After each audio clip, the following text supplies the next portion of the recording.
Howdy physics lovers, आज discuss करेंगे Coulomb's law in vector form. Coulomb's law in vector form का जो main M है हमारा वो ये है, इसमें हम ये प्रूव करेंगे कि Coulomb's law in vector form जो है वो Newton's third law of motion को ओबे करता है। तो इसको प्रूव करने के लिए सबसे पहले हम कंसिडर करेंगे एक coordinate system. So this is the X Y coordinate system. It is X axis, it is Y axis, और जहाँ पर दोनों एक्सिस मीट करते हैं उसको हम ओरिजिन बोलते हैं।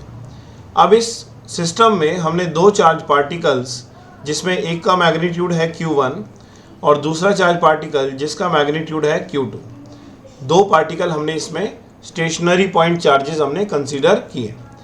अब दोनों स्टेशनरी पॉइंट चार्जेस का हमने डिस्टेंस रिप्रेजेंट करने के लिए पोजीशन वेक्टर की हेल्प ली। So position vector of Q1 point charge is R1 and position vector for Q2 is, let us say, R2. This is R2.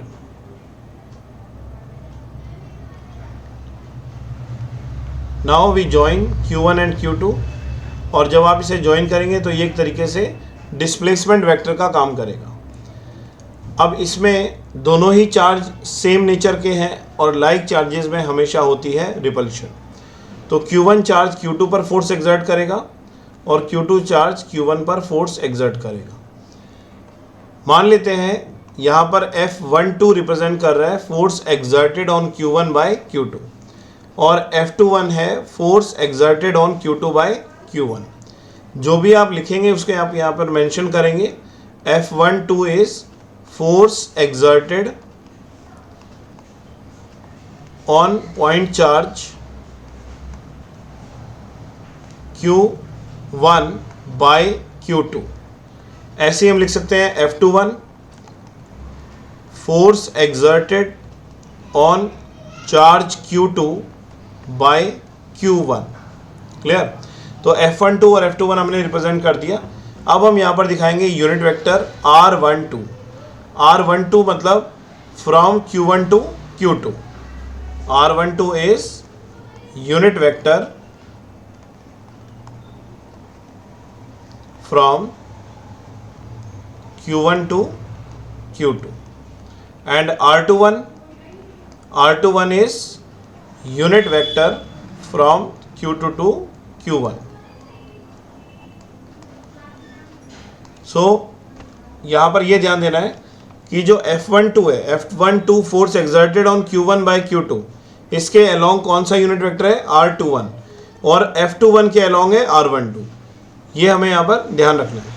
अब देखिए R12 R21 के इक्वल है। अगर हम R12 और R21 का मैग्नीट्यूड देखें तो इन दोनों वेक्टर्स का मैग्नीट्यूड सेम है, क्योंकि दोनों ही Q1 Q2 के बीच में डिस्प्लेसमेंट है।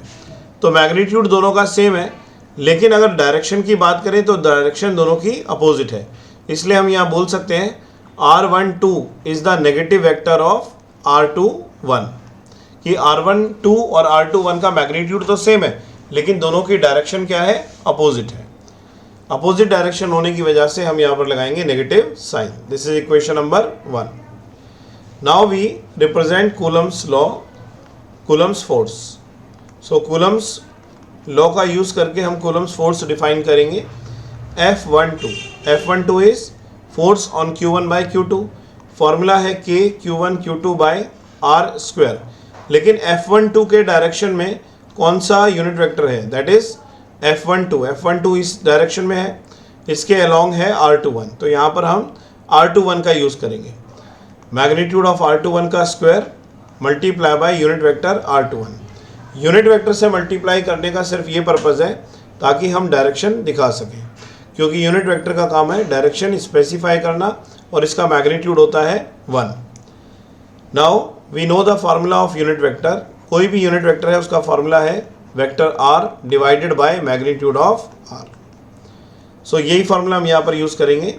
F12 is equal to K Q1 Q2 divided by R21 square, और इसके प्लेस पे लिखेंगे R21 vector divided by R21 magnitude. Now we can write F12 is equal to K Q1 Q2 divided by R21 का cube और R21 vector. So ये हमने F12 जो force है उसको कूलम्स लॉ की हेल्प से रिप्रेजेंट किया इन द वेक्टर फॉर्म। इसी तरीके से सिमिलरली हम लिख सकते हैं F21 is K Q1 Q2 divided bye R12 का क्यूब और R12 vector. So F12 and F21 दोनों को ही हमने वेक्टर फॉर्म में रिप्रेजेंट किया। अब अगर हम तीनों इक्वेशंस का यूज़ करें तो हम जानते हैं कि F12 का मैग्नीट्यूड F21 के मैग्नीट्यूड के बराबर है, लेकिन अगर डायरेक्शन की बात करें तो R12 की डायरेक्शन R21 के अपोजिट है।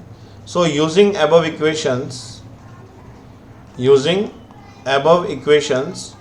1, 2 and 3 we can say that F12 is equal to negative of F21 कि F12 और F21 दोनों की डायरेक्शन क्या है, अपोजिट है।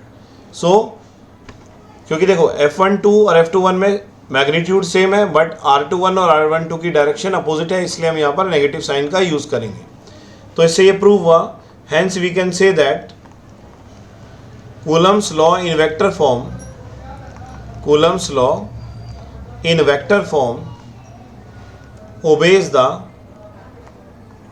obeys the Newton third law of motion. Newton's third law of motion. Every action there is equal and opposite simultaneous reaction. तो ये है Coulomb's law in vector form. अब कूलम्स लॉ के हमने दो फॉर्मूले स्टडी किए। एक फार्मूला हमने स्टडी किया स्केलर फॉर्म में जो है F equal to K Q1 Q2 divided by R square, और एक फार्मूला हमने डिस्कस किया वेक्टर फॉर्म में that is F is equal to K Q1 Q2 divided by R cube into में R वेक्टर। सो ये दो फॉर्मूले हमारे कूलम्स लॉ के इन scalar form and vector form. I hope ये आपको क्लियर हुआ होगा। If you have any doubt you can write in the comment box. Thank you very much. Subscribe the Physics Love channel and share with your friends.